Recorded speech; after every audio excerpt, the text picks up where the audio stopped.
तो बेटा last class में अगर आपको याद हो तो हमने आपको जो है न्यू इकोनॉमिक पॉलिसी कॉन्सेप्ट कराए थे, और न्यू इकोनॉमिक पॉलिसी में मैंने आपको बताया था मैंने एलपीजी पे फोकस करा था, राइट। और लिबरलाइजेशन में मैंने आपके साथ बहुत लंबा चौड़ा डिस्कशन करा था, जिसमें लिबरलाइजेशन में मैंने 5 सेगमेंट पढ़ाए थे। इंडस्ट्री वाला, फॉरेन ट्रेड वाला, फॉरेन करेंसी वाला, फाइनेंशियल सेक्टर और फिस्कल एंड टैक्स रिफॉर्म्स। अब सारे रिफॉर्म मैंने आपको लिखवा के रीड करवा दिए थे। लास्ट एक रिफॉर्म बचा था which is called trade policy reform. इसमें फॉरेन ट्रेड, फॉरेन करेंसी को मर्ज कर दिया इन्होंने, ठीक है। तो थोड़ी बहुत बातें करते हुए हम बेटा यहां पर आए थे, ये वाला पार्ट। अब यहां से आज हमें रीड करना है और ये देखते हैं फटाफट कि ट्रेड पॉलिसी रिफॉर्म में क्या क्या बोला। सिर्फ आपको वो बातें मार्क करनी है जो हम मार्क करेंगे, और स्टिकी नोट्स आप घर पे आए हो, आप बना रहे हो जो जो इंपॉर्टेंट बातें हैं उनका, ताकि आपके लिए रिविजन टाइम में काफी हेल्पफुल रहे। अब आते बेटा वापस से, क्या बोल रहा है, कह रहा है अब ये ट्रेड एंड पॉलिसी रिफॉर्म चल रहा है, ठीक है, यही वाला चल रहा है ट्रेड पॉलिसी। अब इसके अंदर India has witnessed vast changes over the last 31 years of economic reform. Changes enumerated below are only broad observation are and are in no way comprehensive. अब क्या क्या चेंजेस थे देखना बेटा। इंडिया ने इंक्रीज करा integration of its economy with global economy. मतलब indirectly यहां पे लिखना ना, ये बात कर रहा है ग्लोबलाइजेशन की, ये बात करा बेटा ग्लोबलाइजेशन की, कि इंडिया ने ग्लोबलाइजेशन को इंकरेज करा। उसने अपनी इकोनॉमी को इंटीग्रेट करा ग्लोबल इकोनॉमी के साथ, ट्रेड वगैरह करे फ्री में, रिस्ट्रिक्शंस को कम करा ट्रेड की, ताकि हमारी इकोनॉमी और ग्लोबल इकोनॉमी इंटीग्रेट हो पाए, मिल पाए सही से। पहला change. Second, India has progressively moved, कैसी इकोनॉमी बेटा, मार्केट ओरिएंटेड इकोनॉमी। बेटा मार्केट ओरिएंटेड मतलब पता क्या है, कैपिटलिस्ट की बात कर रहा है। किसकी बात कर रहा है बेटा, कैपिटलिस्ट इकोनॉमी की बात कर रहा है। तो इंडिया ने थोड़ा कैपिटलिस्ट होने की तरफ भी ध्यान दिया, with a sizeable reduction in government market intervention and control. जैसे आपको पता है पहले हम बहुत ज्यादा क्या फॉलो करते थे, सोशलिस्ट, जिसे रेगुलेटेड बोलते थे। तो धीरे धीरे सरकार ने कैपिटलिस्ट मार्केट ओरिएंटेड पे गई और गवर्नमेंट के इंटरवेंशन और कंट्रोल्स को क्या करा, रिड्यूस करा, कम करा। मिक्स की तरफ जा रही है, मतलब थोड़ा गवर्नमेंट का पार्ट कम करके प्राइवेट को ज्यादा दे। फिर हाँ मिक्स चल रही है। फिर बेटा हमने ग्रोथ करी किसकी, private sector investment and initiative की। बस माफ करते चलना, हमने प्राइवेट इन्वेस्टमेंट्स को बोला भैया आप आइए। A number of sectors such as auto components, telecommunication, software, pharmaceutical, biotechnology and professional service has been achieved very high level of international competitiveness. तो बहुत इंटरनेशनल लेवल पे कॉम्पिटिटिवनेस हुआ इन कंपोनेंट, इन जगह जगह पे। मतलब बाहर के लोग ऑटो कंपोनेंट, जैसे आपको पता है आज इंडिया में ऑटोमोबाइल्स की कितनी बड़ी इंडस्ट्री है, होंडा, होंडाई, किया, टोयोटा, वोल्क्सवैगन, इतने बड़े बड़े लीडर्स है मार्केट के ऑटोमोबाइल्स के, और ये इंडिया में कितना ज्यादा ऑपरेट करते हैं। टेस्ला इंडिया में आने के लिए इतना इतना ज्यादा वो है कि उसे पता है मार्केट कितनी बड़ी है, ठीक है। तो बहुत सारा इंटरनेशनल कंपटीशन इन सेक्टर्स में बढ़ने लग गया।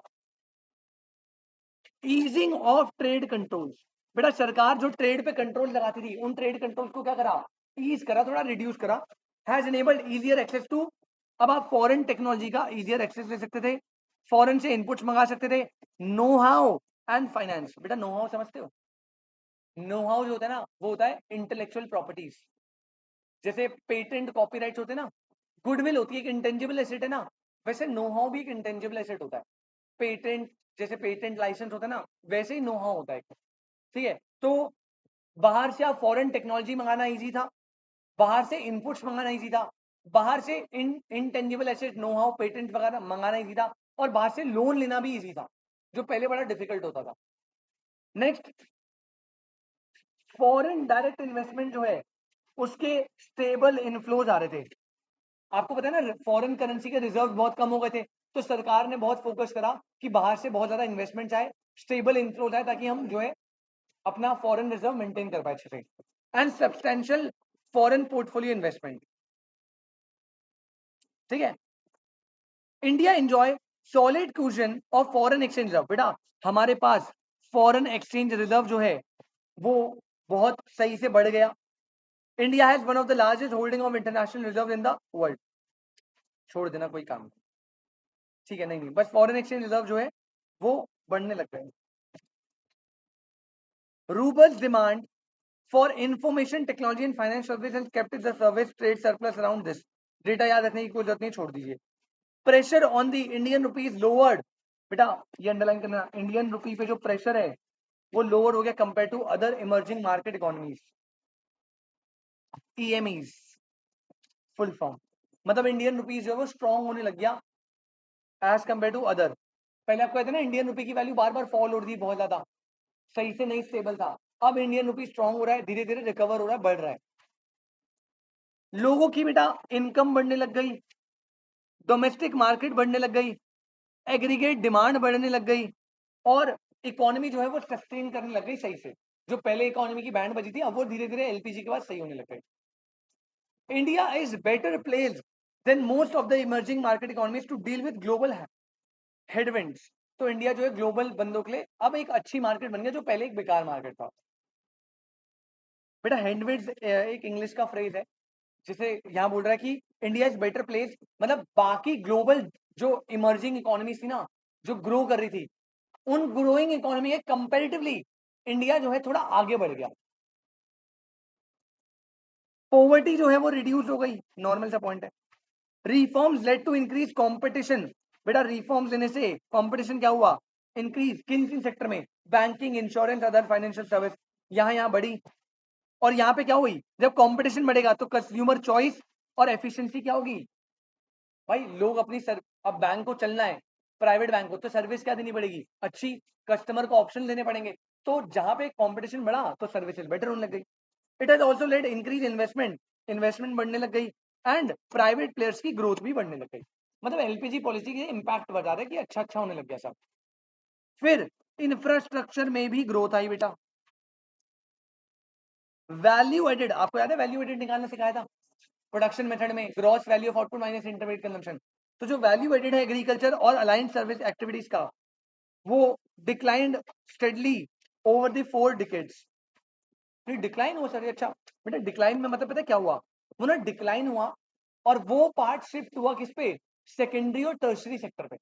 आपको याद होगा पहले ना, पहले इंडिया बहुत हाईली डिपेंडेंट था एग्रीकल्चर पे, तो धीरे धीरे आपके ना अदर सेक्टर ग्रो हुए और इंडिया वहां से एग्रीकल्चर से डिक्लाइन होके कहाँ प्रोडक्शन करने लग गया, इंडस्ट्री और सर्विस सेक्टर पे भी जाने लगे। और आज आपको पता है इंडिया सबसे बड़ा सर्विस सेक्टर का हब है। टर्शरी सेक्टर जो है वो सबसे ज्यादा कंट्रीब्यूट करता है जीडीपी में, एग्रीकल्चर कम करता है, इंडस्ट्री थोड़ा कम, टर्शरी सबसे ज्यादा। तो ये भी होने लग गया। इंडिया फाइनेंशियल सेक्टर, बेटा फाइनेंशियल सेक्टर जो है उसमें भी हमने लिबरलाइजेशन इंक्रीज करी। आपको याद है ना प्राइवेट बैंक्स खोल दिए हमने, आरबीआई के रोल को रेगुलेटर से फैसिलिटेटर बना दिया, तो फाइनेंशियल सेक्टर में भी लिबरलाइजेशन दी। However the country is constant by high, बेटा फिर भी अभी भी कंट्री में ये सब करने के बाद भी क्या था, high level of fiscal deficit याद है, when total expenditures are greater than total receipt excluding borrowing. तो इतनी जल्दी से डेफिसिट कवर नहीं होता भाई, आपको टाइम लगाना पड़ता है, ठीक है। और डेफिसिट जो है वो उस टाइम पे भी था एलपीजी के आने के बाद भी कंट्री में, फिर भी इन्फ्लेशन थी and high level of debt, क्योंकि आपने पहले बहुत ज्यादा इतना नेगेटिव कर दिया था कि तुरंत वो ठीक नहीं हो सकता। चीजें बेटर हो रही थी लेकिन इन्फ्लेशन, आपका फिस्कल डेफिसिट और डेट अभी भी ज्यादा था। As a share of GDP at 86% among, ठीक है, बस खत्म। ये ट्रेड वाले रिफॉर्म से एक बार बस आपको रीड करना है, बस रीड करना है, कोई टेंशन नहीं है, कोई पंगे नहीं है, रट्टे नहीं लगाने, पहले बता रहा हूँ, सिर्फ रीड करना है।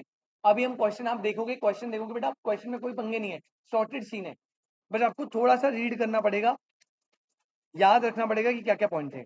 अब चैप्टर का बेटा एक फेज पूरा खत्म हो गया है, चैप्टर का मेन फेज जो है ना, कोर फेज, वो खत्म हो गया है। अब ये चैप्टर थोड़ा डेटा ओरिएंटेड चला गया ज्यादा, रिफॉर्म वगैरह सब पढ़ा दिए पॉलिसी के बारे में। अब इस चैप्टर में जो है वो आपको याद होगा, जब मैंने चैप्टर की स्टार्टिंग कराई थी तो मैंने आपको एक टेबल लाइन बना के दिखाई थी, याद है आपको, एंशिएंट इंडिया कर लिया, प्री इंडिपेंडेंट कर लिया, पोस्ट इंडिपेंडेंट कर लिया, एलपीजी में हमने बहुत अच्छे से पूरा पढ़ लिया, financial, fiscal, trade and policy ये सब पढ़ लिया। अब इसके बाद एक लास्ट चैप्टर का एंड बचता है, which is what, three sector का डेटा। अब इस चैप्टर में आपको जीडीपी के डेटा दिया हुआ है कि जीडीपी का प्राइमरी कंट्रीब्यूशन कितना है, सेकेंडरी से कंट्रीब्यूशन कितना है, टर्शियरी कंट्रीब्यूशन कितना है, थोड़ी बहुत और एक्स्ट्रा कुछ नॉलेज दी हुई है, उनको एक बार रीड करेंगे, बस रीड करेंगे फटाफट।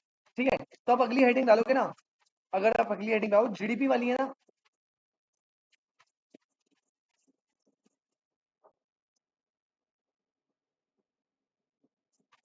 ये वाला टेबल, कुछ नहीं है इसमें, तो क्या है, GDP growth rates,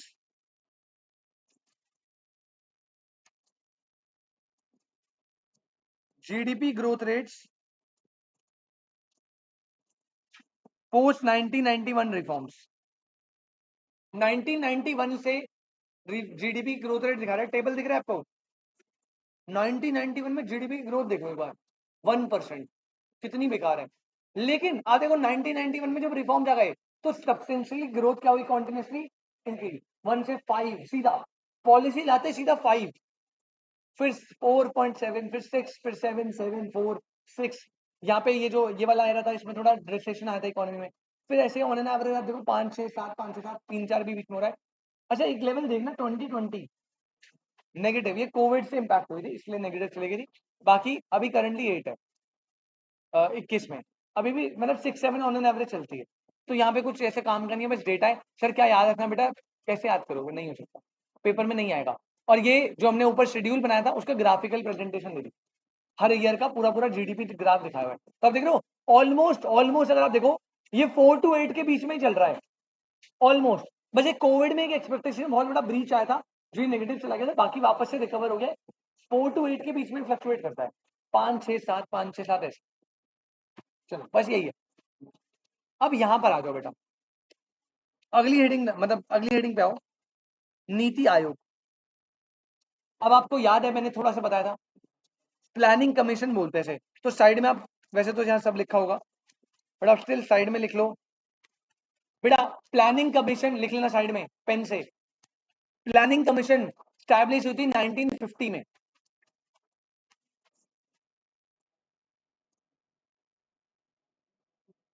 NITI Aayog बेटा, इसे पहले प्लानिंग कमीशन बोलते थे, और ये आई थी बेटा 1950 में। बेटा ये पॉलिसी लेकर आई थी जो बहुत फेमस है, 5 ईयर प्लान्स, आपने पढ़ा भी है इंडियन इको में, 5 ईयर प्लान्स। इसमें याद रखना जो फर्स्ट 5 ईयर प्लान था, फर्स्ट 5 ईयर प्लान, वो था 1 अप्रैल 1951 टू 31 मार्च 1956। ये बेटा 5 ईयर प्लान था फर्स्ट, 12-13 बना दिया अभी तक, अभी करंटली कोई नहीं चल रहा, करंटली हमने पॉज करा हुआ इस पॉलिसी को। अब नीति आयोग के बारे में थोड़ी बातें बताइए, कुछ पॉइंट्स, ऑब्जेक्टिव और क्या क्या इसके गोल्स है, इनिशिएटिव है, बस फिर आपका प्राइमरी सेक्टर स्टार्ट होगा। हाँ जी,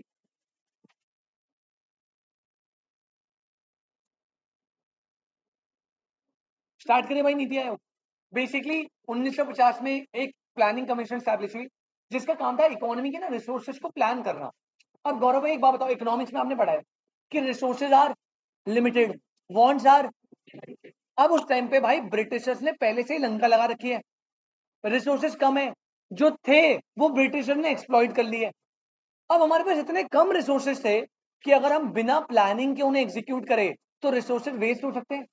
तो बेटा गवर्नमेंट ने डिसाइड करा कि हम एक अलग से सेपरेट सेक्शन बनाएंगे which is called president planning commission. इसका काम ये था कि हमारे जो रिसोर्सेज है उन्हें इतने प्रॉपर वे में प्लान करें ताकि हम ज्यादा से ज्यादा वांट्स को सेटिस्फाई कर पाए, और जो रिसोर्सेज है उनका अलोकेशन प्रॉपरली हो, मिस एलोकेशन ना हो जाए, वेस्ट हो जाएंगे ना अदरवाइज वैसे ही कम है। तो नीति आयोग प्लान करता था कि रिसोर्सेज कैसे लगाना है। अब जैसे फॉर एग्जाम्पल अभी इसको लग रहा है भाई सबसे पहले हमें एजुकेशन पे ध्यान देना है, तो ये जो 5 ईयर प्लान फॉर्म करेगा, ये जो 5 ईयर प्लान फॉर्म करेगा ये किस बेसिस पे करेगा, एजुकेशन की बेसिस पे। ये अपने रिसोर्सेज को कहां पे डाइवर्ट करेगा, एजुकेशन की लाइन में डाइवर्ट करेगा। फिर लगता है यार एजुकेशन में ग्रोथ हो गई, अब हेल्थ पे ध्यान देना है, तो बेटा फिर ये रिसोर्स किसके लिए बनाएगा? हेल्थ के लिए, फिर वहां पे प्लानिंग करे। बात समझ आ रही है? अब देखते क्या क्या बोल रहे हैं।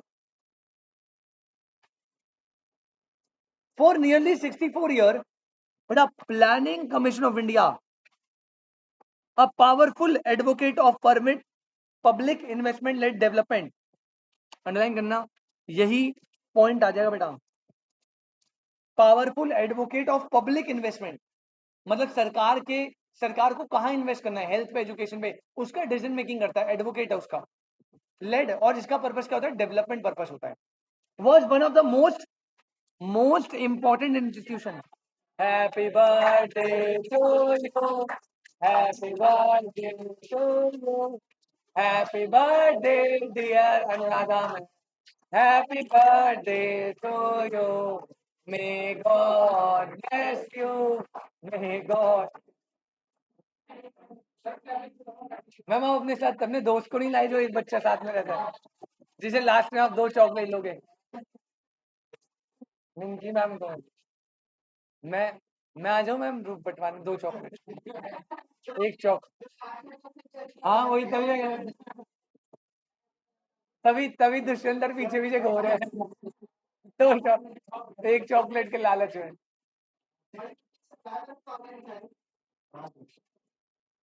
छुट्टी भी हो रहा है आज आप?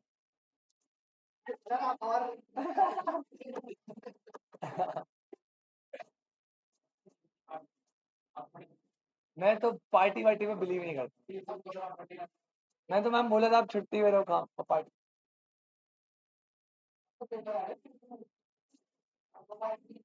मेरा बर्थडे वैसे सही है, मेरा बर्थडे एकदम परफेक्ट टाइम पे पड़ता है। पिछले पिछले बर्थडे पे इको का पेपर था, 30 जून, बिल्कुल सही टाइम है।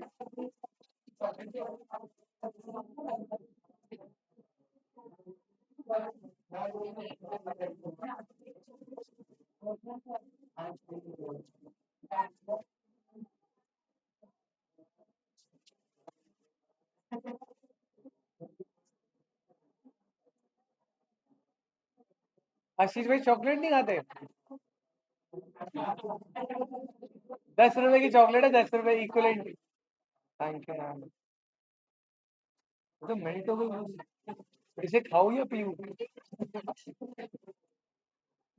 अच्छा आ जाओ वापस, चॉकलेट पी लेना सारे, खाओगे तो। अच्छा, नीति आयोग बेटा प्लानिंग कमीशन है, powerful advocate of public investment lead development. ठीक है, तो भैया ये पब्लिक के लिए इन्वेस्टमेंट करता है, पब्लिक की डेवलपमेंट के लिए, तो इसको ना टर्म दे रखी है powerful advocate of public investment lead development. One of the most important institution with India central government. तो बेसिकली ये सेंट्रल गवर्नमेंट ही कॉन्स्टिट्यूट करती है। इसमें जो मेंबर्स होते हैं, वो जो मेंबर्स है वो सेंट्रल गवर्नमेंट के थ्रू ही जाते हैं।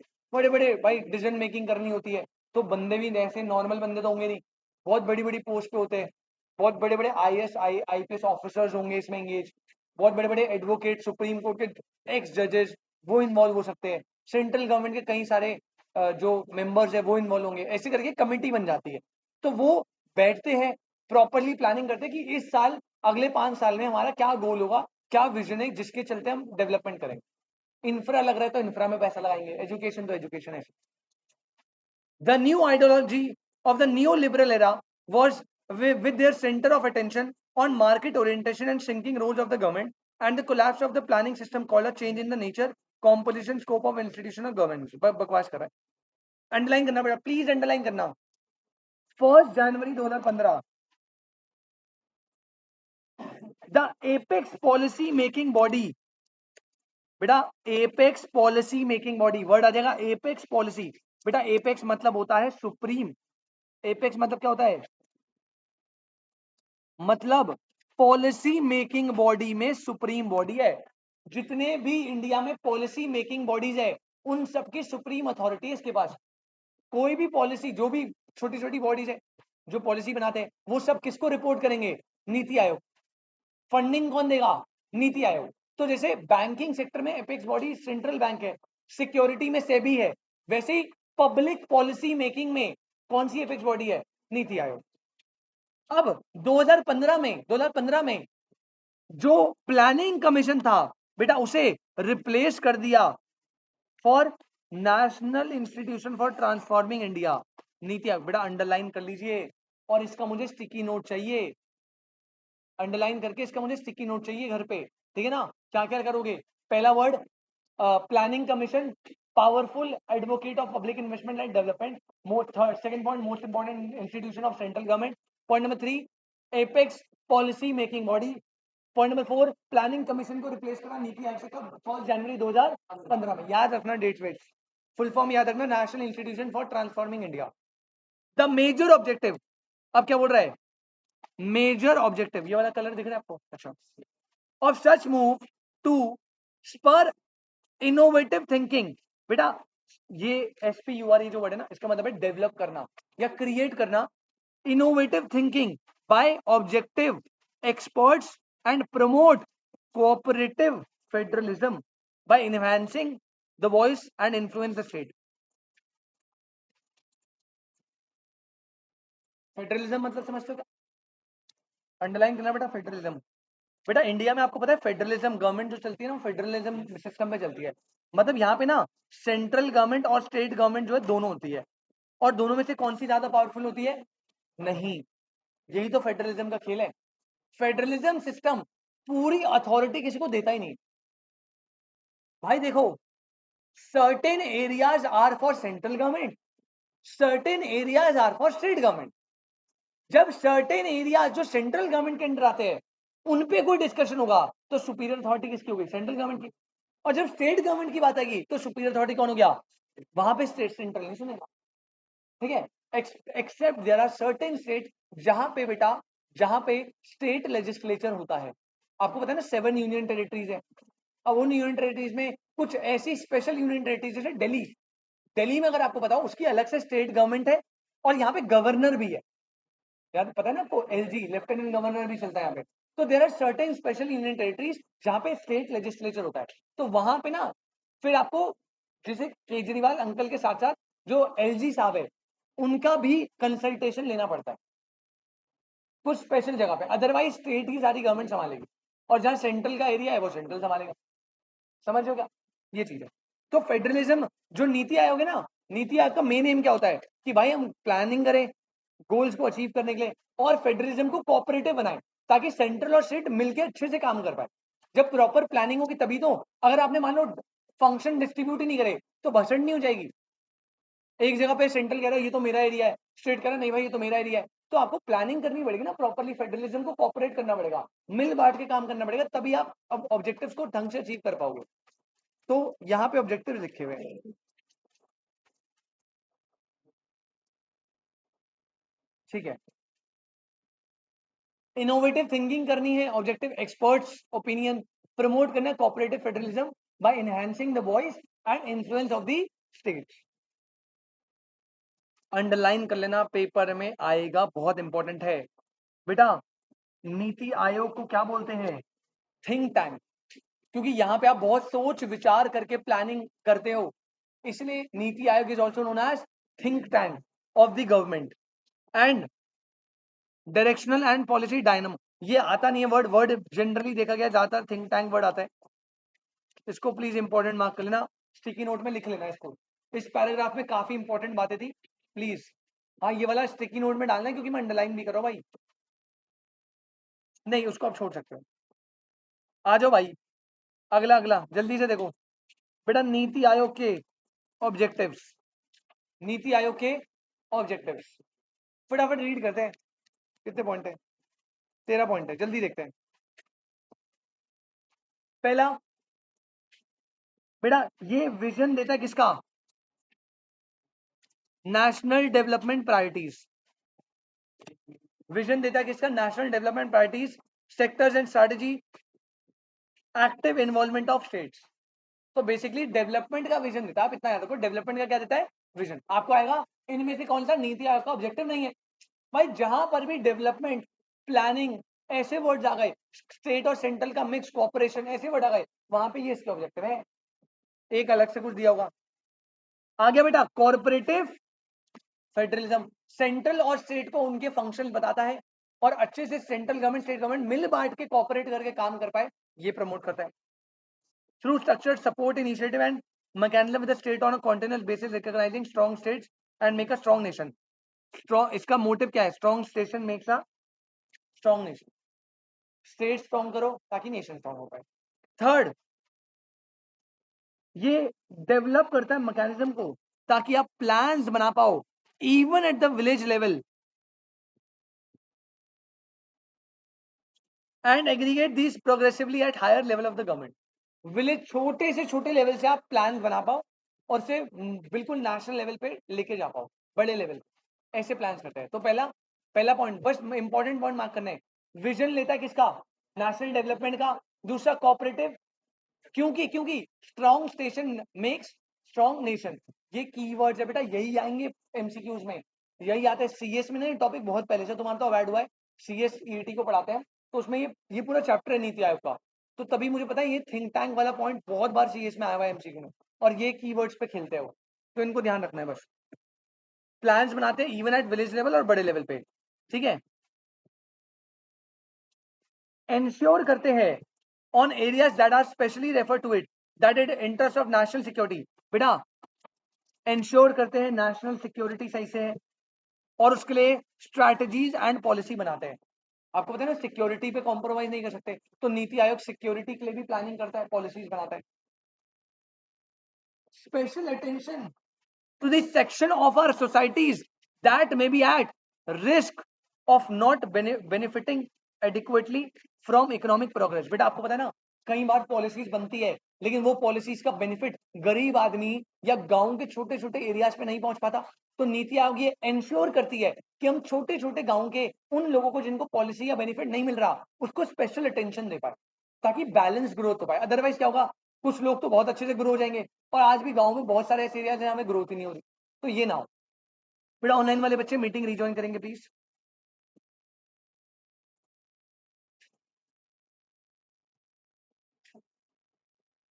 कितने पॉइंट हो गए? 5.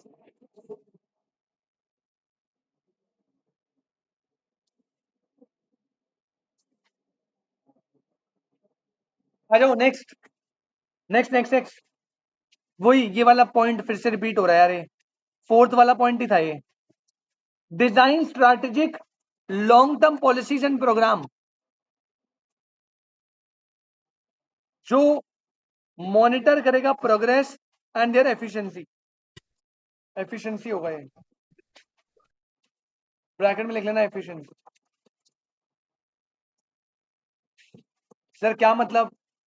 प्रश्न जी, अगर आपने पॉलिसी बना के छोड़ दी तो बेटा कोई फायदा थोड़ी है. आपको उस पॉलिसी को मॉनिटर भी तो करना पड़ेगा बार बार. उस पॉलिसी में करेक्टिव एडजस्टमेंट भी तो करनी पड़ेगी. लगता है ना, एक बार में ढंग से पॉलिसी ना बने तो वो मॉनिटर करेगा, स्ट्रैटेजी को बार बार बनाएगा कि भैया अगर कोई गड़बड़ हो रही है तो हम उसे करेक्टिव मेजर ले पाए. तो ये काम भी उसका है. क्या क्या क्या? 2047 तक, 2047 तक. अच्छा डेवलप फ्यूचर का बता रहे तो. अच्छा हाँ, हाँ जी बेटा नीति आयोग का ही काम है प्लानिंग का. मुझे लगा 1947 बोलने वाला है, गलती से 2047 बोल रहे हैं. बेटा ये जो प्लानिंग, जितना भी प्लानिंग होता है ये गवर्नमेंट का नीति आयोग डिपार्टमेंट ही करता है. इंफ्रा में, अब जैसे मोदी जी अभी आके बोल रहे हैं ना कि इंफ्रा में जाएगा, रेलवे डेवलप करेंगे, तो ये कौन है? ये नीति आयोग ने तो प्लानिंग करके दी होगी. वो प्लान करेगा, फिर गवर्नमेंट और अदर इंस्टीट्यूशन एग्जीक्यूट करेंगे. चलो बेटा next, provide advice, encourage partnership between key stakeholders and national and international like-minded think tanks as well as educational and research policies institution.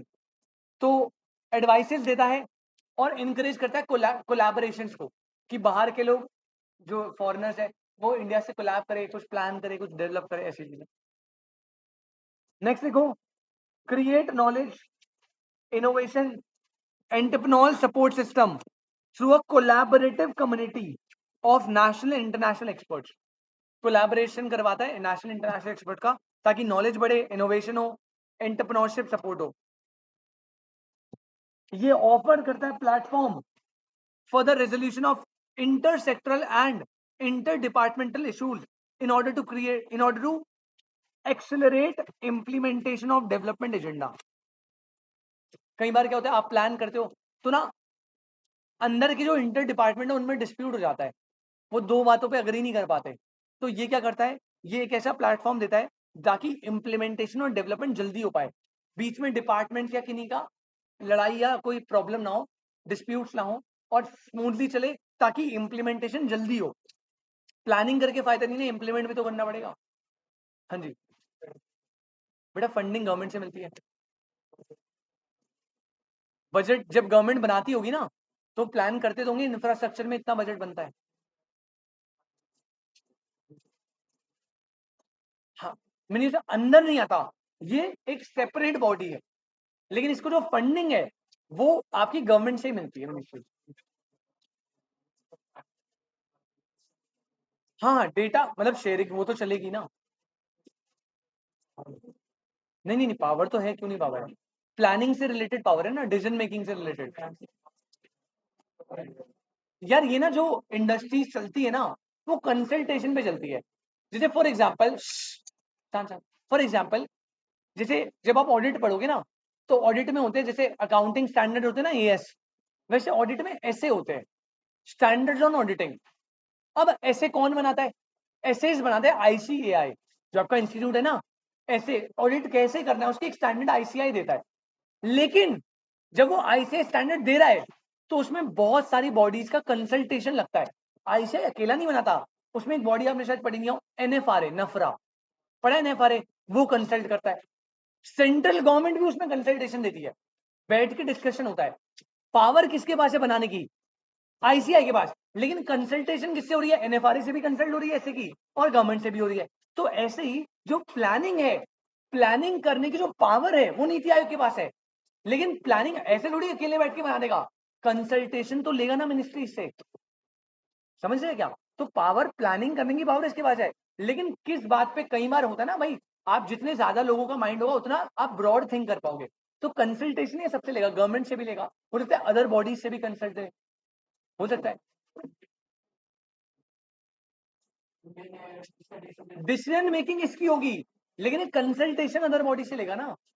अब जैसे कोई अगर इसे इंफ्रास्ट्रक्चर डेवलपमेंट करनी है, तो कुछ पर्टिकुलर सेगमेंट ऐसे होंगे जो इंफ्रास्ट्रक्चर में एक्सपर्टीज रखते हैं, तो इनके पास जाएगा, कहेगा यार हम सोच रहे हैं इस पॉलिसी में ऐसे करें ऐसे करें, क्योंकि वो भाई इसको हर एरिया की एक्सपर्टीज थोड़ी है, तो उस जगह से, उस एरिया से एक्सपर्टीज वाले बंदे से कंसल्ट करेगा, पॉलिसीज बनाएगा, इंप्लीमेंट करेगा, कोई चेंजेस होंगे तो चेंजेस करेगा।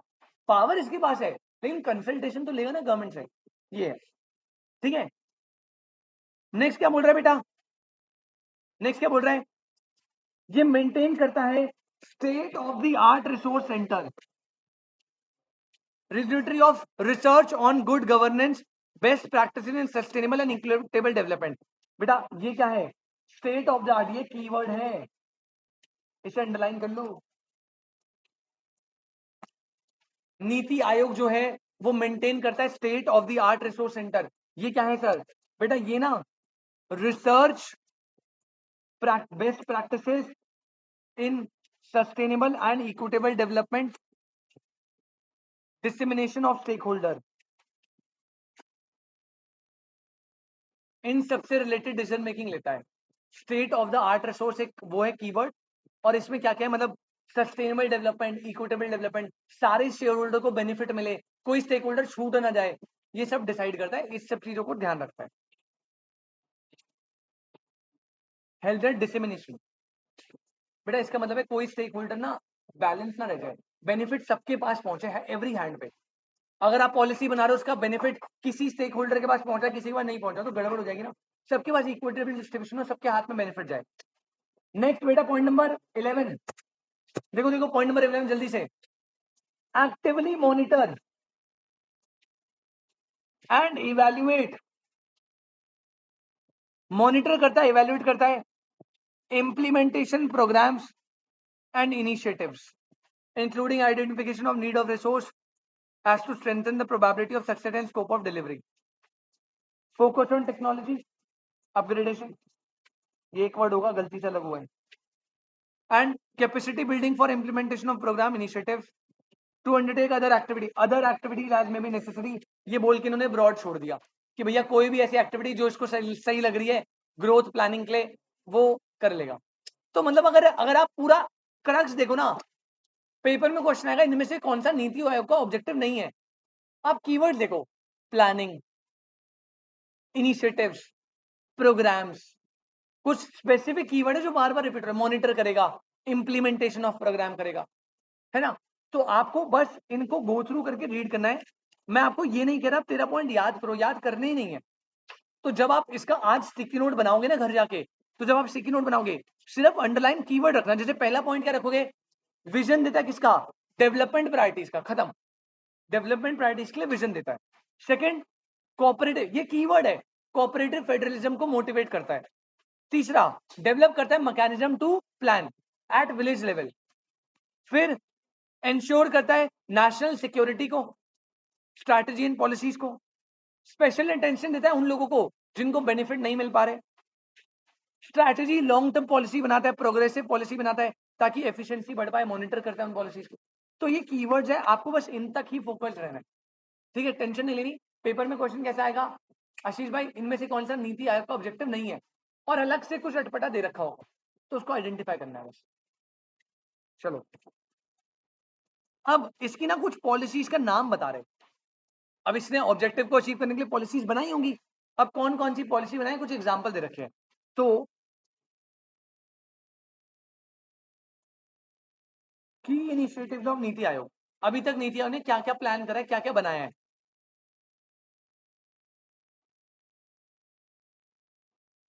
बेटा इसका ना, इसका एक प्रोग्राम है जैसे प्लानिंग करता है, तो इसका एक प्रोग्राम है, लाइफ नाम है उसका। क्या नाम है प्रोग्राम का, आपको पता है ना करंटली हमारा इन्वायरमेंट कितना हार्मफुल चल रहा है। इन्वायरमेंट जो है उसमें रिसोर्सेज आप बहुत ज्यादा एक्सप्लॉइट करो, एक्सट्रैक्ट कर रहे हो, इससे सस्टेनेबल डेवलपमेंट फ्यूचर के लिए बचेगा नहीं कुछ। ग्लोबल वार्मिंग हो रही है, ओजोन डिप्लेशन हो रहा है, बहुत बहुत एनवायरमेंटल के अगेंस्ट काम हो रहे हैं। तो इसका जो लाइफ प्रोग्राम था ये यही कॉन्सेप्ट पे बेस्ड था, यानी ये सस्टेनेबल डेवलपमेंट, इन्वायरमेंटल फ्रेंडली, इन सब पॉलिसीज को इंकरेज करता है। तो इसमें आपको पॉलिसी बता रहे। अब क्वेश्चन कैसा आएगा, नीति आयोग का इनमें से कौन सा इनिशिएटिव नहीं है। तो पहले आपको याद रखना है लाइफ एक इनिशिएटिव था, और इससे पहले ना एक चलता था यूज एंड डिस्पोज, और यूज करो और उसे डिस्पोज करो। अब उसको यूज एंड डिस्पोज को हटा दिया और उसकी जगह क्या नाम रख दिया, लाइफ। ठीक है, तो पहला इनिशिएटिव ये था। उसके अलावा एक और इनिशिएटिव है विच इज एनडीएपी, कि बेटा स्टिकी नोट बनाना पड़ेगा इसका, इसमें कुछ बहुत इंपॉर्टेंट इंपॉर्टेंट प्रोग्राम्स है, इनिशिएटिव है। National data and analytical platform. अब ये इनिशिएटिव क्या करता था, facilitate and improve, facilitate and improve access to Indian government data. बेटा इंडिया की गवर्नमेंट के कई सारे डेटा होते हैं। अब आपको पता है ना कितना डेटा कितना इंपॉर्टेंट होता है। तो यहां पे एक एनडीएपी नाम का इनिशिएटिव आया, ये एक बॉडी है जिसका काम है गवर्नमेंट के बिहाफ पे डेटा का कलेक्शन और डेटा का एनालाइज करता है। नेक्स्ट, शून्य कैंपेन, ये इनिशिएटिव, थर्ड इनिशिएटिव।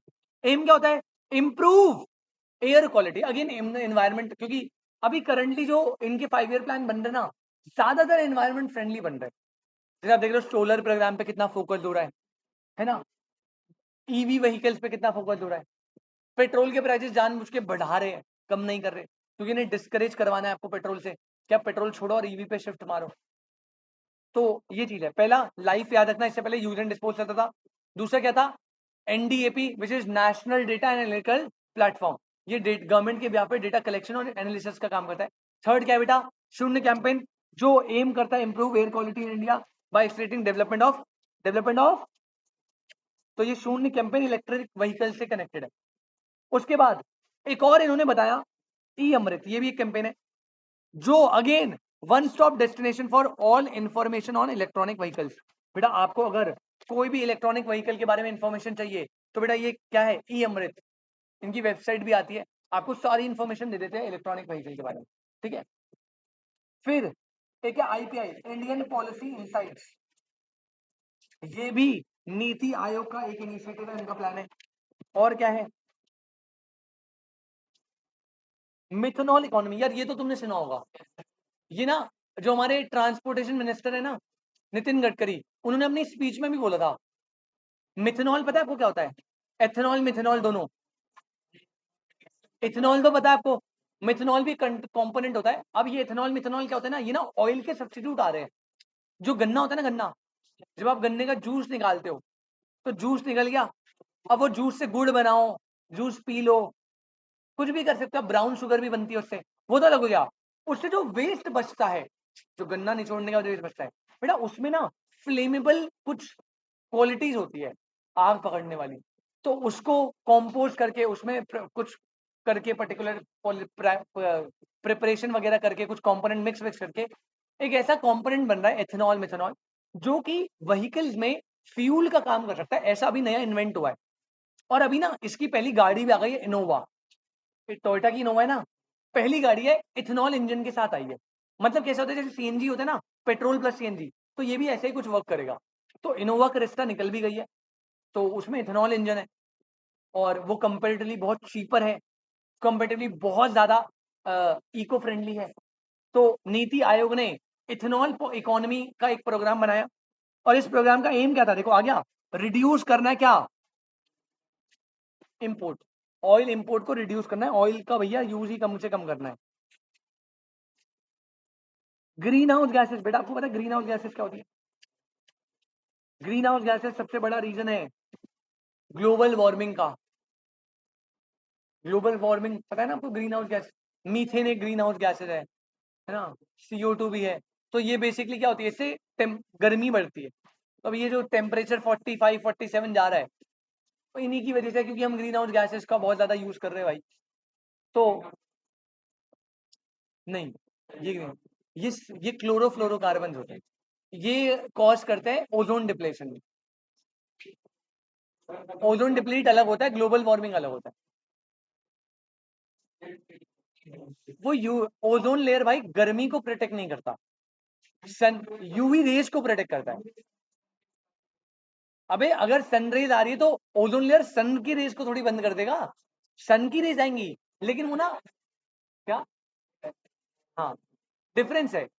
जो ओजोन डिप्लेशन होता है, ओजोन लेयर सन की रेज में जो यूवी रेज होती है उससे बाइसेक्ट करता है, उसे काट देता है, ताकि यूवी रेज ना आ पाए। ठीक है, अभी सन रेज तो आएगी, सन रेज थोड़ी बंद कर देगा।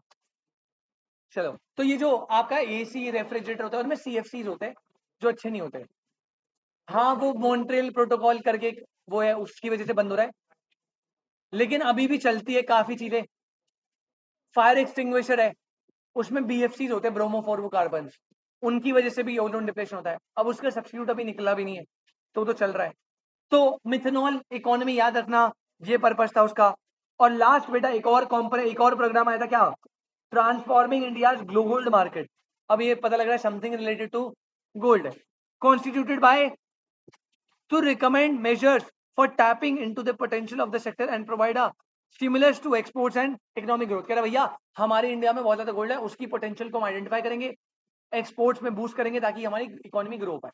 इंडिया में बहुत ज्यादा गोल्ड है, इतना जितना हमने देखा भी नहीं है, बहुत नहीं नहीं, जो लूट गया वो तो हटाओ। अभी नीचे, अभी आपको पता है रिसेंटली एक रिजर्व मिला था, बहुत बड़ा रिजर्व मिला है गोल्ड का। मतलब अभी तो जितना हमें नॉलेज में है उतना तो है ही। कितने ऐसे, स्पेशली गोल्ड का इंडिया में जो चलता है वो साउथ साइड में चलता है, जो खदान मतलब माइंस वाइन होती है ना, वो उधर साइड ज्यादा होती है। तो वहां पे अभी कर रहे हैं वो एक्सप्लोर, बट इतनी सारी ऐसी एरियाज है जहाँ पे अभी तक पता भी नहीं है हमें, जंगलों वंगलों की इतना गोल्ड है। तो अच्छा खासा गोल्ड है, तो इसका यही काम है भाई, नए नए रिसोर्सेज निकालेंगे गोल्ड के और प्रमोट करेंगे मार्केट। हाँ जी, गोल्ड के प्राइजेस, यार गोल्ड के प्राइजेस तो कम ही है, टैक्सेस ज्यादा होते हैं गोल्ड में। हाँ, गोल्ड के प्राइस कम हो जाएंगे, क्या बोल रहा है, मुझे सुनाई नहीं। हाँ, टेक्निकली हो तो जाने चाहिए, बट हमारी सरकार करती नहीं है ऐसा। नहीं नहीं, वैल्यू में फर्क नहीं पड़ेगा, इंटरनेशनली डिमांड बहुत ज्यादा है यार गोल्ड की। ठीक है, और रिजर्व जब मिलते हैं ना, तो सरकार कभी रिजर्व मिलते बांटना नहीं स्टार्ट कर देता, कभी नहीं करता, होल्ड करके रखते हैं, निकालते नहीं है मार्केट में जब तक बहुत, मतलब अपनी, अगर आप अपना गोल्ड बेचो, समझ रहे कितनी बड़ी बात है, कंट्री कभी अपना गोल्ड देना नहीं चाहती। गोल्ड देना मतलब बहुत ही वर्स्ट केस सिनेरियो में दिया जाता है, अदरवाइज आप रिजर्व मेंटेन करते हो आराम से। किसकी? बेटा वो अभी अनआइडेंटिफाइड है ना। है, हमारे पास जो हमारी नेचुरल क्लैमिटी है ना, वो ऐसी है जिससे हमारे पास गोल्ड की तरफ बहुत ज्यादा निकलेंगे, लेकिन अनआइडेंटिफाइड है, पता नहीं कहां पर होगा, ढूंढना पड़ता है। चलो, तो पहले बताओ ये इनिशिएटिव समझ आए? बेटा पहले वाले फिर से बता रहा हूं, पहले वाले थे नीति आयोग के ऑब्जेक्टिव्स, और इन ऑब्जेक्टिव्स को पूरा करने के लिए वो पॉलिसीज बनाता है, इनिशिएटिव करता है, और हमारी इनिशिएटिव ये रहे। टोटल कितने इनिशिएटिव? तो बेटा आज आपका सुनो, आज आपका होमवर्क, पहला पहला होमवर्क, आप स्टिकी नोट बनाओगे 3। पहला स्टिकी नोट पता किसका बनेगा? इंट्रोडक्शन ऑफ नीति आयोग का। दूसरा बनेगा ऑब्जेक्टिव, ऑब्जेक्टिव पूरे मत लिखना, सिर्फ कीवर्ड्स, सिर्फ कीवर्ड्स। और थर्ड जो आपका बनेगा स्टिकी नोट, वो किसका बनेगा? इनिशिएटिव। Total 7 initiative. ये 3 स्टिकी नोट बनने चाहिए पक्का, जितना हाईलाइट करा है बस उतना, ठीक है ना? चलिए बहुत बढ़िया, बस छोड़िए, नेक्स्ट आ जाओ भाई। लास्ट टॉपिक, चैप्टर खत्म है भाई, लेकिन लास्ट चैप्टर में काफी चीजें कंटेंट है, बट कंटेंट है तो लेकिन फालतू ज्यादा है, कंटेंट है लेकिन फालतू ज्यादा है, टेंशन मत लेना। अब नेक्स्ट हेडिंग है बेटा, आपको थोड़ा अपनी इकोनॉमी का स्ट्रक्चर बता रहे हैं। जैसे आपको पता है बेटा, इंडिया में कितने सेक्टर्स में डिवाइडेड है? प्राइमरी, सेकेंडरी और, अब ये थोड़ा डेटा देंगे related to primary, related to secondary, related to tertiary. यार इसमें ना मैं तुम्हें थोड़ा सा होमवर्क पढ़ने को दूंगा, क्योंकि मैंने जनरली इसकी रीडिंग करी थी, कुछ नहीं था इसमें, कुछ ऐसा कोई मेन कोर कंपोनेंट नहीं था। जो आने का मटेरियल है ना, वो यहाँ पर है ऊपर वाला, ये जो फर्स्ट पेज हमने जितना करा है, नीति आयोग। हाँ, अब ये ना बहुत ज्यादा, एक तो इन्होंने पॉइंट दिए नहीं अभी, बस पैरा पैरा दे दिए। The current state of Indian economy, brief overview, और 3 पार्ट में डिवाइड है। सबसे पहले कौन सा आ गया बेटा? प्राइमरी सेक्टर होता है कौन सा? एग्रीकल्चर की मेन बात होगी, या फिर जो ये पूरा का पूरा सेक्टर क्या प्रोड्यूस करता है? रॉ मटेरियल्स प्रोड्यूस करता है। तो अब यहाँ पे प्राइमरी सेक्टर का डिस्कशन होगा,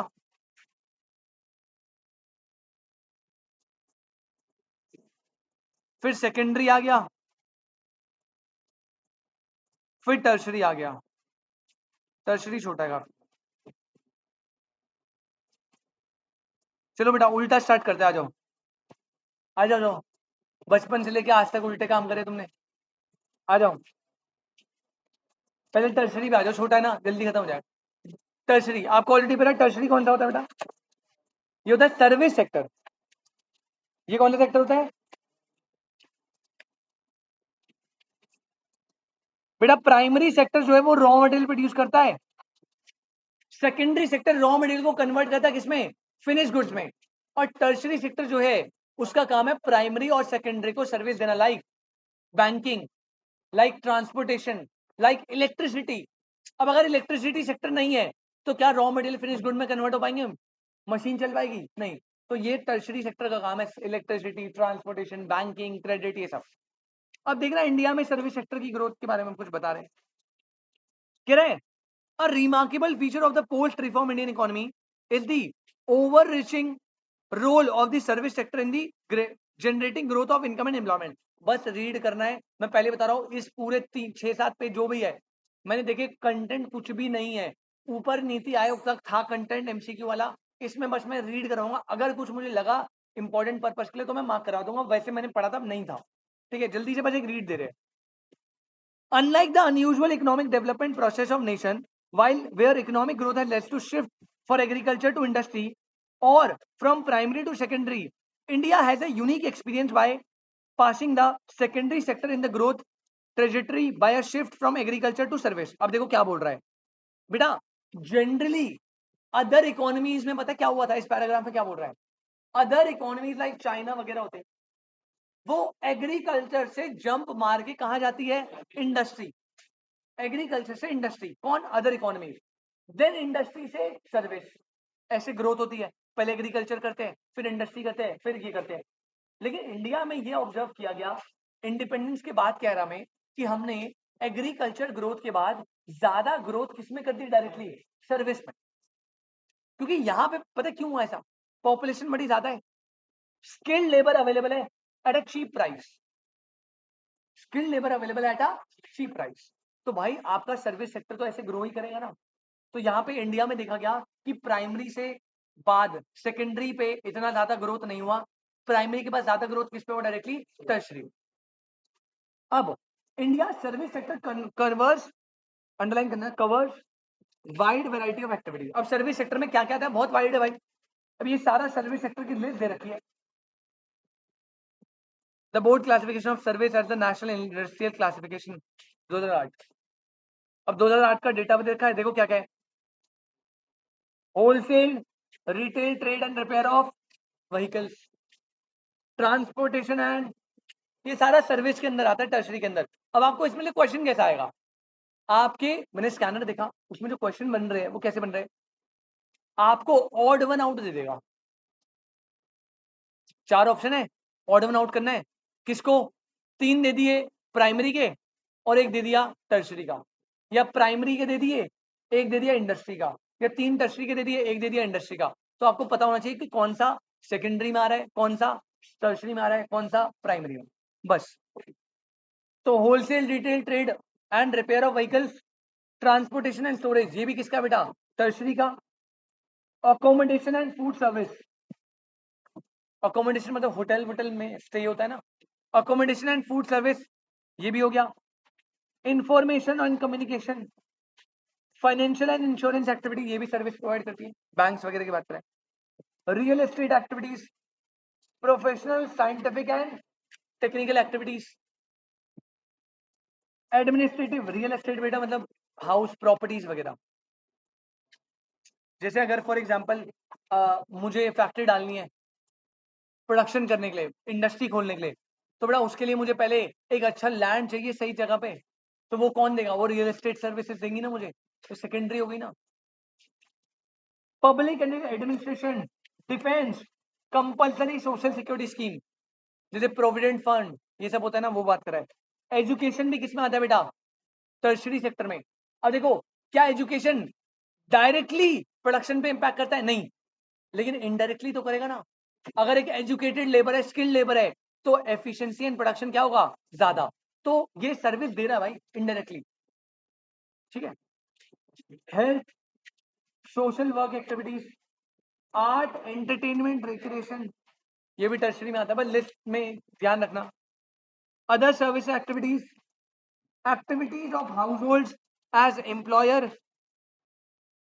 undifferentiated goods and service, producing activities of household for own use, production नहीं बोला, प्रोडक्शन करो फॉर ओन यूज, टर्शरी में आएगा।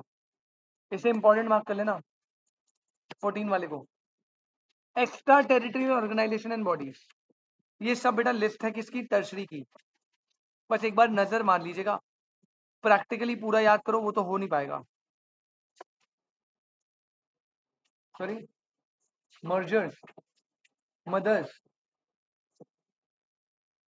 मदर की सर्विसेज, हाँ टर्शरी में आ सकती है, सर्विस है ना, कोई भी सर्विस है वो टर्शरी सेक्टर में आएगी। बस वो ये मदर की सर्विस को हम इंक्लूड नहीं करते क्योंकि वो नॉन मॉनिटरी हो जाती है, तो वो डेटा, लैक ऑफ डेटा होता है तो हम इंक्लूड करते नहीं है, बट है तो वो सर्विस ही टर्शरी में ही आएगी टेक्निकली।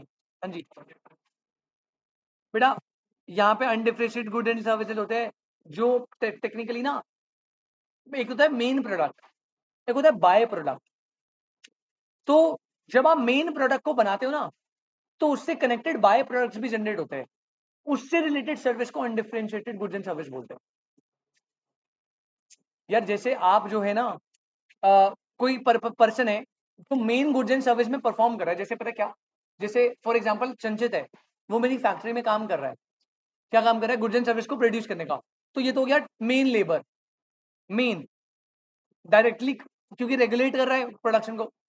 लेकिन मैं संचित को कुछ ऐसी सर्विसेज दे रहा हूं जिसके बिना इसकी प्रोडक्शन हो नहीं सकती, इसको प्रोडक्शन करना है ना, तो उसके लिए इसे मेरी सर्विसेज की हेल्प चाहिए। अब देख, मैं क्या प्रोडक्शन में डायरेक्टली एंगेज हूं, जैसे ये डायरेक्टली एंगेज है तो ये तो इंडस्ट्रियल सेक्टर सेकेंडरी सेक्टर में आ गया। अब मैं इसकी इनडायरेक्टली हेल्प कर रहा हूं तो मैं सेकेंडरी सेक्टर में नहीं आऊंगा, मैं टर्शरी में कंक्लूड हूँ, काइंड ऑफ बोल सकते हो। मैं डायरेक्टली प्रोडक्शन नहीं कर रहा, लेकिन मैं कुछ ऐसी सर्विसेज एंगेज कर रहा हूं जिसकी वजह से लेबर सही से प्रोडक्शन कर पा रहे, वो सारी बात करें। वो तो ये तो सेकेंडरी में कंसिडर होगा क्योंकि तो इंडस्ट्री में एंगेज है। मैं टर्सरी में एंगेज हूँ क्योंकि मैं इसको सर्विसेज प्रोवाइड कर रहा हूँ। अब डेटा दे रखा है, याद तो तुमसे हो नहीं सकता, क्वेश्चन भी आएंगे नहीं डेटा में से, कोई ऐसा अमाउंट या ईयर वियर नहीं पूछेगा, पहले ही बता रहा हूं, बस है तो पढ़ा रहा हूं।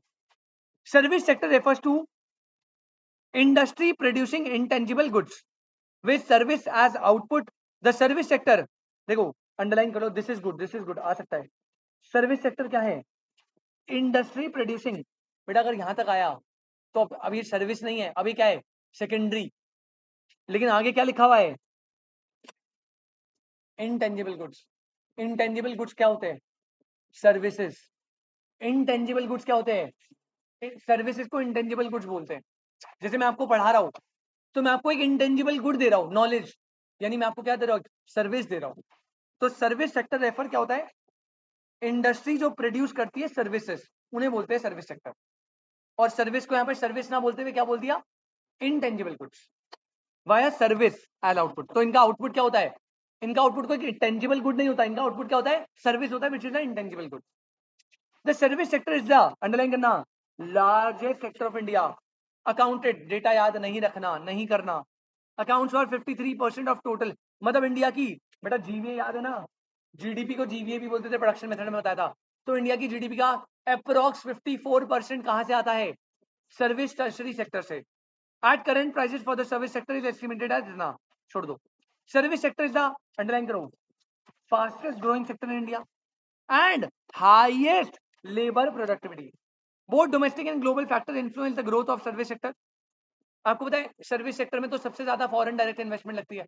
कॉल सेंटर, बीपीओ, बाहर वाले बहुत ज्यादा आउटसोर्सिंग करवाते हैं ना सर्विस सेक्टर, क्योंकि हमारे पास लेबर है अच्छे से, तो हम सर्विसेज दे सकते हैं सस्ते प्राइस।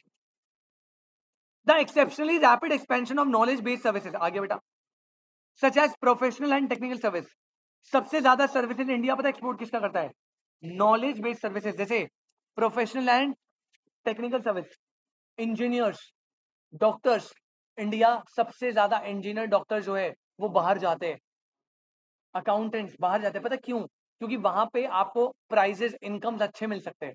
ये बाहर के लोग इंडिया वाले लोगों से काम करवाते हैं, अकाउंट्स का, प्रोफेशनल काम, आर्किटेक्चर वगैरह, क्योंकि अच्छे सामान सस्ते में सर्विसेज मिल जाती है हमारी। बेटा ऑनलाइन वाले बच्चे मीटिंग रिजॉइन कर लेना एक बार। रीड करो ये वाला पैराग्राफ, रीड करो जल्दी से। कुछ भी नहीं है भाई, कुछ भी नहीं है, इजी सा, रीड करो जल्दी से, रीड करो, बुक से रीडिंग कर दो भाई इस वाले पैराग्राफ की।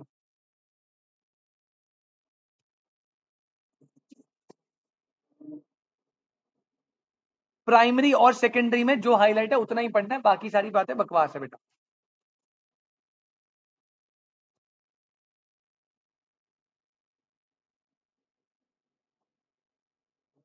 हाँ जी, क्या? सॉफ्टवेयर डेवलपमेंट, बेटा वो टर्शरी में आएगा शायद, क्योंकि सॉफ्टवेयर जो होगा ना बेटा वो इंटेंजिबल हो जाता है ना, टर्शरी में आएगा। सर्विस टर्शरी में आना चाहिए क्योंकि इंटेंजिबल हो जाता है। हेलो, सॉरी, नहीं इंटेंजिबल है ना, सॉफ्टवेयर थोड़ी दिखेगा तुझे, वही तो मैं कह रहा हूँ ना, इंटेंजिबल नेचर की ना, तो पकड़ थोड़ी सकता है उसे। तो यार प्रोड्यूस तो होगा ही, सर्विस है तो प्रोड्यूस तो होगी, बट इंटेंजिबल। अब हार्डवेयर है, तूने फोन बना दिया, फोन तो तू पकड़ सकता है, फील कर सकता है। ऐप को, सॉफ्टवेयर को तू थोड़ी फील कर सकता है या टच कर सकता है। तो अब तू कहेगा सर वो फोन में ऐप है मैं टच, तो तू तो फोन को टच कर रहा है ना, ऐप तो अंदर इंटरनली सॉफ्टवेयर है। अच्छा, the production and consumption of information intensive services activities such edge computing. अब देखो आ गया कंप्यूटिंग, लेकिन ये कंप्यूटिंग की कौन सी सर्विसेज है? ये सॉफ्टवेयर वाली है, हार्डवेयर वाली मत कर देना। हार्डवेयर वाली तो इंडस्ट्रियल में आएगी, जैसे आप कंप्यूटर का डेस्कटॉप बना रहे हो, वो तो मैन्युफैक्चरिंग हो गई ना, जो इंटरनल कंप्यूटिंग होती है। Computing, accounting, inventory management, quality control, professional administration, marketing, advertising and legal service, service है, सारी सर्विस है, has increased manifold due to application of state of the art information. The startups which have grown remarkable over the last few years mostly belong to the सर्वे. बेटा आ जाएगा, underline कर लो. क्या बेटा, कहाँ लिखा हुआ है बेटा? मैनीफोल्ड होता है जिसके ना मल्टीपल इफेक्ट होते हैं. Single fold, manifold. स्टार्टअप जितने भी जनरेट हुए सबसे ज्यादा किसमें से हुई है? टर्शरी सेक्टर में से. अंडरलाइन कर लेना प्लीज, इंपॉर्टेंट है. अब नेक्स्ट आ जाओ. अब एक वर्ड आ गया बेटा, फुल फॉर्म याद रखना. India is the top 10 WTO world trade organisation member. पढ़ाया था आपको तो 12th में. WTO से पहले इसकी बॉडी कौन सी थी? GATT, general agreement for tariff and trade. GATT था, पर 1948 में WTO चेंज कर दिया था नाम उसका. पहले गैट था, फिर गैट आया था 1948 में. गैट आया था 1948 में. 1995 में WTO का उसका नाम चेंज कर दिया था. अब ये क्या होता है बेटा, बेसिकली मैं बताता हूँ. WTO एक कमेटी होती है, इसमें सारे कंट्री, बहुत सारी कंट्री के मेंबर्स होते हैं, और वो सारे मेंबर बैठते हैं, और इनका जो मोटिव होता है वो होता है पूरे वर्ल्ड को फ्री ट्रेड रिस्ट्रिक्शन देना. मतलब एक्सपोर्ट इंपोर्ट कोशिश करे कि टैक्स हो ही ना, और अगर हो तो कम से कम हो, कम से कम. तो सॉरी, IMF क्या करता है बेटा? वो तो बैंक, एक काइंड ऑफ बैंक होता है, उसमें कंट्रीज के अकाउंट होते हैं, लोन. हाँ, जो लोन्स वगैरह होते हैं ना कंट्रीज को, तो वो ग्रांट करता है. ये काम होता है मेन, और भी बहुत सारे काम होते हैं. अच्छा, WTO की फुल फॉर्म याद रखना बेटा, क्या थी? World trade organisation. तो इंडिया टॉप 10 मेंबर में आता है किसमें? इन अलग अलग सेगमेंट में होता होगा ना. तो अगर इंडिया को हम एक्सपोर्ट इंपोर्ट ऑफ सर्विस के बेसिस पे मेजर करें, तो WTO का कौन सा मेंबर है? Top 10 member. इन WTO में 164 मेंबर्स थे लास्ट जब मैंने पढ़ा था. अब मुझे पता कितने मेंबर्स ऐड हुए, पर 164 मेंबर तो थे पहले. अभी रिसेंटली कुछ ऐड होंगे मुझे नहीं पता, बट जब मैंने लास्ट देखा था 164 मेंबर थे. तो अगर आप एक्सपोर्ट ऑफ सर्विस की बात करें तो इंडिया किस में आता है? टॉप 10 में, क्योंकि बहुत ज्यादा करता है. बेटा इंडिया के सर्विस एक्सपोर्ट कितने होते हैं? 27 बिलियन $. नवंबर 22 में हुआ था. देखो ड्यू टू किस में आ गया? सिद्धार्थ भाई आ गया. Software, business, travel services. while export for other sectors were adversely affected. मतलब इंडिया का अदर सेक्टर में इतना एक्सपोर्ट नहीं होता. सबसे ज्यादा एक्सपोर्ट किसका होता है? सर्विस. मैंने बता दिया reason, skilled and cheap labour. उसका बेनिफिट सबको चाहिए.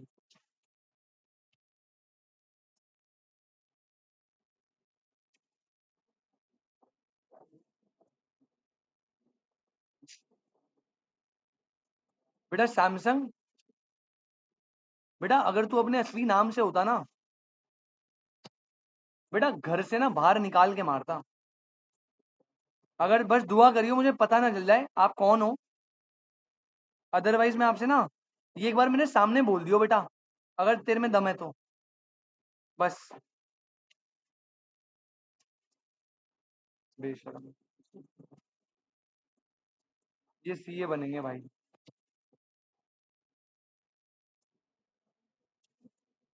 किसी को पता है कौन है?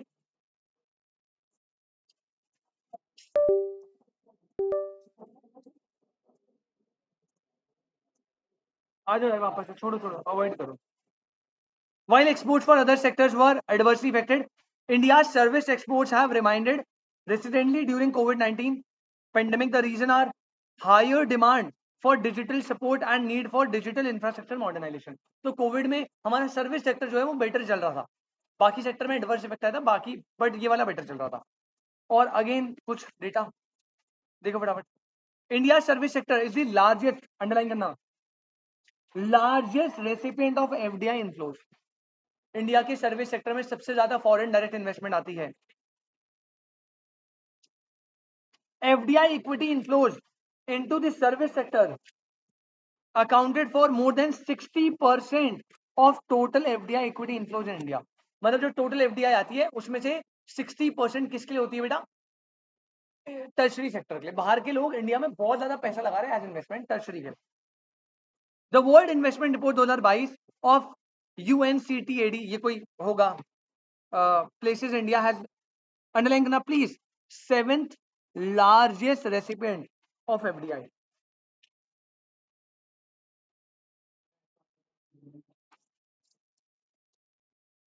बेटा इन्वेस्टमेंट दो टाइप की होती है, इसका स्टिकी नोट बना लो, अभी बना लो, अभी चिपका लो,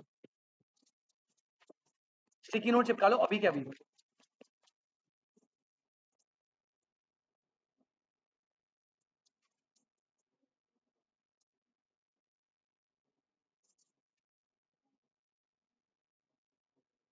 जल्दी से बना लो यार, बीसीके में तो ये बहुत था, पुराने वाले बच्चों को मैंने बताया भी है।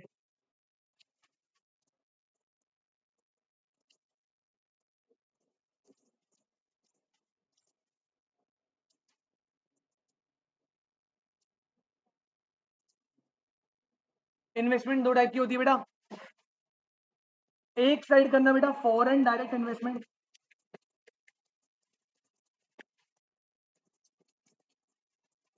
एक साइड करना फॉरेन डायरेक्ट इन्वेस्टमेंट एफडीआई, और एक साइड करना बेटा फॉरेन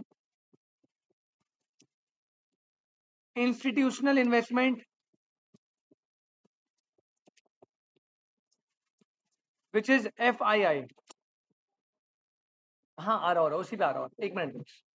दो टाइप की इन्वेस्टमेंट होती है, एफडीआई और एफआईआई। आशीष भाई बेटा फॉरेन डायरेक्ट इन्वेस्टमेंट होती है वो इन्वेस्टमेंट जिसमें आपको प्रॉफिट एंड ओनरशिप दोनों मिलेगा, मतलब ओनरशिप पूरी आपकी, कंट्रोल आपका, और जो प्रॉफिट होगा वो भी आपका। जैसे अगर एप्पल ने अभी इंडिया में अपनी फैक्ट्री खोल दी तो उस फैक्ट्री पे कंट्रोल किसका, एप्पल का, उस पे प्रॉफिट किसका, तो वो क्या होगी, एफडीआई। अभी टाटा ने बाहर जाके इन्वेस्टमेंट लगा दी टाटा की फैक्ट्री, वो भी क्या है, एफडीआई। जो हम पे लगी है वो है फ्रॉम अब्रॉड, जो हमने लगाई है वो है टू अब्रॉड, है एफडीआई दोनों। बेटा एफआईआई होती है वो इन्वेस्टमेंट जिसका मोटिव सिर्फ और सिर्फ, प्रसन्ना, जिसका मोटिव सिर्फ और सिर्फ प्रॉफिट होता है।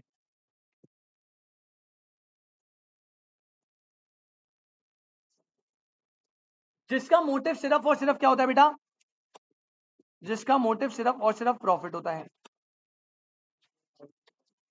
यहां पे ब्रैकेट में लिख लेना, no ownership and control, no ownership and control. ठीक है, जैसे बेटा इलॉन मस्क ने कहा यार टेस्ला की फैक्ट्री नहीं लगाते, काम करते, इंडिया में जो टाटा मोटर है ना उसके शेयर खरीदते थे 10,000। नहीं नहीं नहीं बेटा, ओनरशिप यहाँ पे ना ब्रैकेट में कर ले कंट्रोल। अब मुझे वो बता, तुम पढ़ोगे इक्विटीज, और इक्विटी से तो ओनरशिप आती है, बेटा ओनरशिप मिलेगी बट कंट्रोल वाली ओनरशिप नहीं मिलेगी। अब उसने 10,000 शेयर ले लिए तो क्या उसके पास कंट्रोल आ जाएगा टाटा का, उसके पास क्या आएगा, एक पार्ट ऑफ ओनरशिप आएगी विच इज नॉट कंट्रोल। उसके हिसाब से काम नहीं चलेगा, काम ओनरशिप तो टाटा की रहेगी, लेकिन हाँ जब वो प्रॉफिट अर्न होगा तो प्रॉफिट पे डिविडेंड तो मिलेगा। तो एफआईआई जो होती है वो ओनली फॉर प्रॉफिट होती है, उस पर ओनरशिप आपको नहीं मिलती। ये बात समझ आई? हाँ जी, 5% से कंट्रोल आ जाएगा।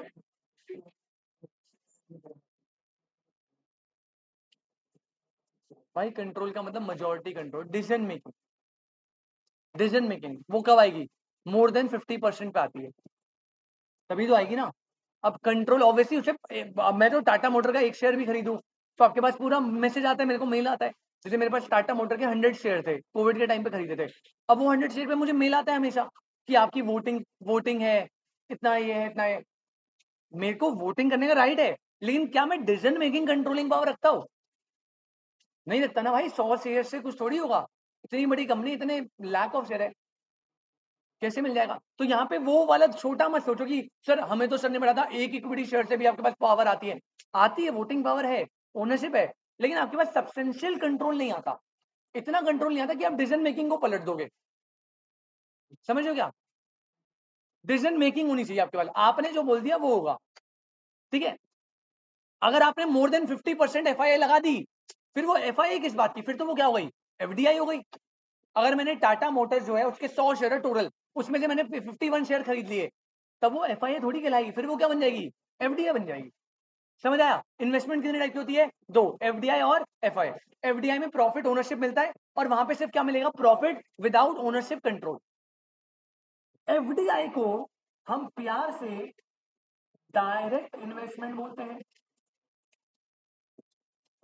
और एफआईआई को हम प्यार से पोर्टफोलियो इन्वेस्टमेंट बोलते हैं। हाँ जी सिद्धार्थ मेरे भाई बताइए।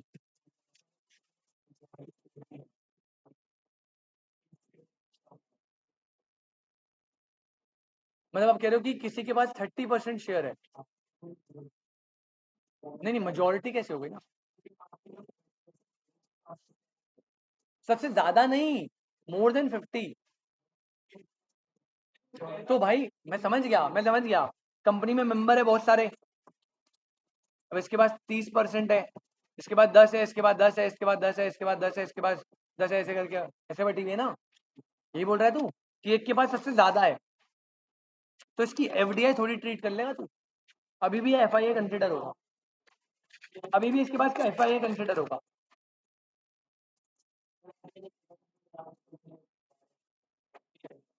क्या करूं? हाँ तो नहीं, जरूरी नहीं है ऐसा है कि एफडीआई में हमेशा न्यू ही खुलेगा भाई। जरूरी नहीं है, आप एक्सपेंशन पर्पस के लिए भी कर सकते हो। पहले तो इतना समझ आया डिफरेंस। अब यहाँ जल्दी जल्दी भाई देखते हैं, लास्ट पैराग्राफ बचा है। इन 2021-2022 इंडिया रिसीव 21-22 में, अंडरलाइन कर लो, 21-22 में हमें रिसीव हुई है क्या? Highest ever FDI inflows. कितने के बेटा छोड़ दीजिए, जिसमें से बेटा ब्लैक रॉक एफआईआई करती है।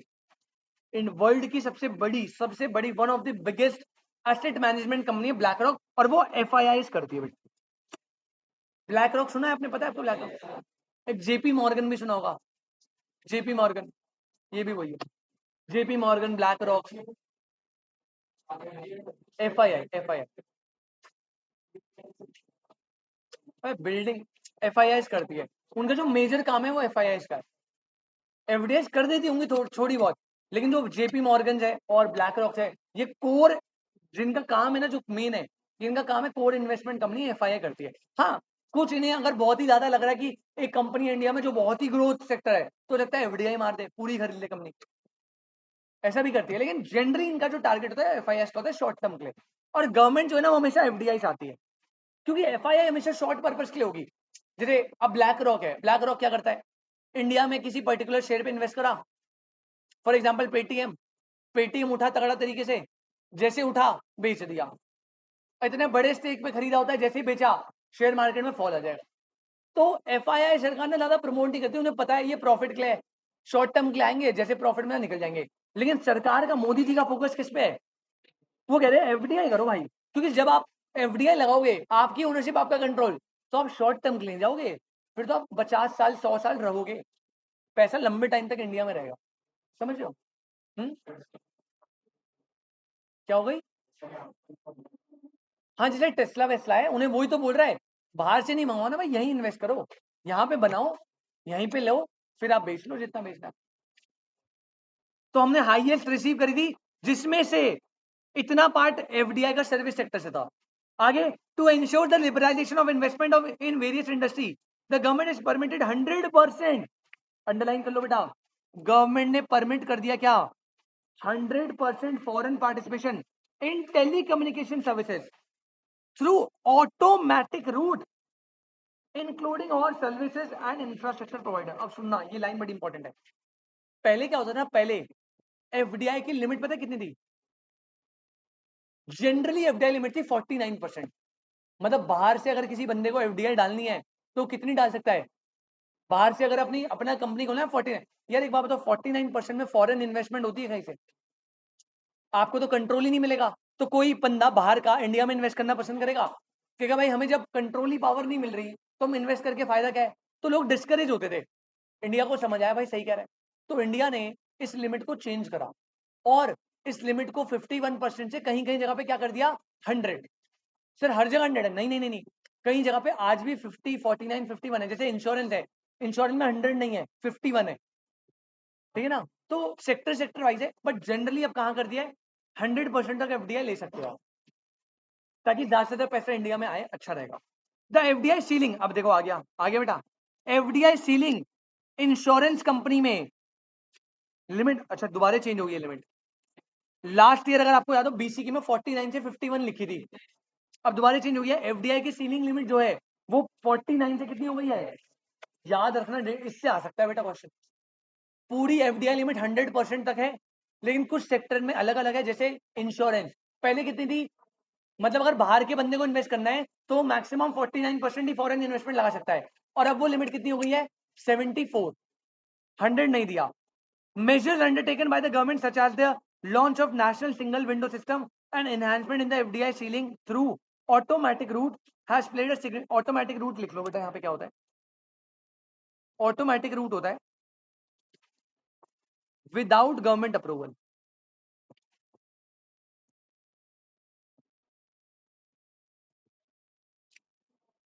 ऑटोमेटिक रूट का मतलब होता है विदाउट गवर्नमेंट अप्रूवल, मतलब आपको गवर्नमेंट अप्रूवल की कोई रिक्वायरमेंट नहीं होती इसमें।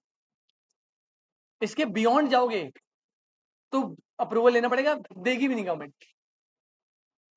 बस ये आपका टर्शरी सेक्टर होता है, खत्म। 51 था बीसीके में लिखा हुआ, मुझे लग रहा है लिमिट चेंज हुई है क्योंकि ये भी 51 था, एक बार चेक कर लियो ऑनलाइन। ये लिमिट अभी चेंज हुई है बेटा, इससे क्वेश्चन आ सकता है, पहले बता रहा हूँ। 49 to 51 था पहले बीसीके में, 74 हो गया। बैंकिंग में भी 51 था, शायद क्या पता चेंज हो गई हो, देख लेना भाई। चलो भाई पहले बताओ टर्शरी क्लियर है पक्का। अब हमारे कौन से दो बच गए हैं,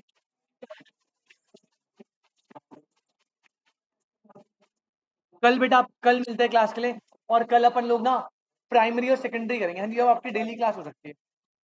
कल आपकी कौन टाइमिंग क्या होता है कल का आपका, मैथ की, मैथ्स का सिलेबस हो गया खत्म आपका, मैथ्स की रिवीजन और अकाउंट लॉ में, लॉ का भी खत्म, लॉ में भी रिवीजन चल रही है।